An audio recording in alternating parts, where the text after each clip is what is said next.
The story of an explosive device on a fast-moving vehicle is not necessarily something new or unique, but the Japanese Netflix thriller Bullet Train Explosion brings a different element into the storytelling. Does it work? Rebooting 1975's Bullet Train, which inspired the Hollywood blockbuster Speed, when the Hayabusa No. 60 bullet train departs on schedule, the conductor expects an ordinary day until a chilling call reveals that a bomb has been planted on the train.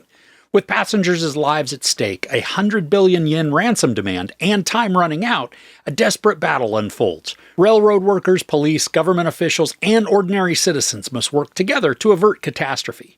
This has a lot of the storytelling similarities of Shin Godzilla, and I didn't realize it while watching it, but we got a good portion of the plot that focuses on the government and bureaucratic elements of society and how they deal with a threat or tragedy. Now, Shinji Higuchi, who directed this, he was also the co-director for Shin Godzilla. This certainly has his fingerprints on the filmmaking all over it. Now, the story is fairly straightforward and simple. A bullet train that's going on its normal run has explosive mounted to some or maybe all of it, and if the train drops below a certain speed, bombs go boom. We get to see not only the regular commuters, but also a school class that has boarded. I'm assuming that this is so the audience is given a large group of vulnerable victims to fret over. Now, we don't know anybody in this story. While we get to know some of their characteristics and integrity just simply from actions, the cast are almost meaningless within the plot. Even in the government situations, where a large majority of the storytelling focuses, they're also strangers who are just simply working a problem in hopes of a solution. It was difficult to become engaged in the suspense or the fear, at least from a character perspective. Even when we're shown antagonists, whether they be the perpetrator or just some disagreeable person, I found these to be lackluster and unintriguing. But surprisingly, the film does capture a lot of tension and anxiety with the train and its travel.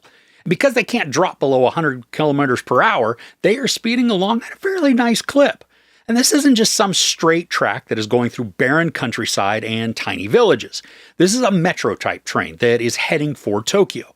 The inherent risk and danger with the populated areas that the train passes through, they add to the excitement, especially once the schemes and the plans of the government come into play. As they try to save the people while also not destroying cities, there's a lot of quick planning, model building, and maths, along with the red tape that has to be navigated thanks to bureaucratic BS. And the sequences that we're given with the train as it barrels down the track, they were exciting. They are filled with some nail-biting scenes that are filmed to put us right in the middle of the fray. So if people are having to jump from car to car as the train speeds along, we can feel the stress and the fear as the ground and surroundings fly by. And a lot of the reason these feel so convincing is that the production utilized real bullet trains and tracks along with some special effects, creating a very palpable and visceral experience. Now, sometimes the visuals were obviously CGI, but they weren't terribly crafted, and mostly they were convincing enough for the overall story. So with the back-and-forth storytelling that focuses on the passengers and the government sides, there is a bit of a pacing issue. And that's not to say that watching the train officials and the government argue things out can't be intense. It's just not always that way, making the switching back and forth uneven, which then breaks the momentum.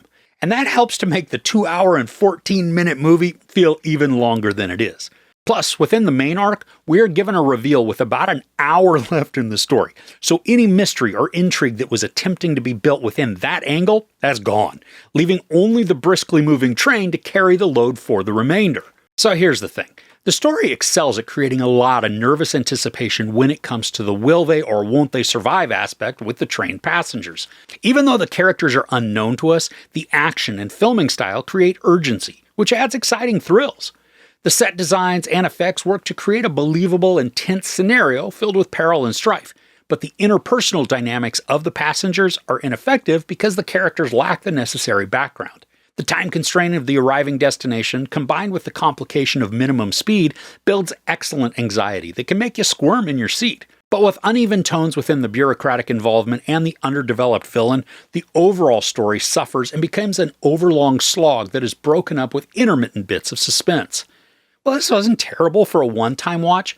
There are much more engaging ways to spend the time, like watching Speed, Shin Godzilla, or 2022's Bullet Train. Maybe even the original Bullet Train from 1975. I haven't seen that one, so I can't say for sure. There's no sex or nudity, some profanity, and a lot of violence. I give Bullet Train Explosion 2.5 out of 5 couches. So have you seen any tense thrillers lately that were just outstanding?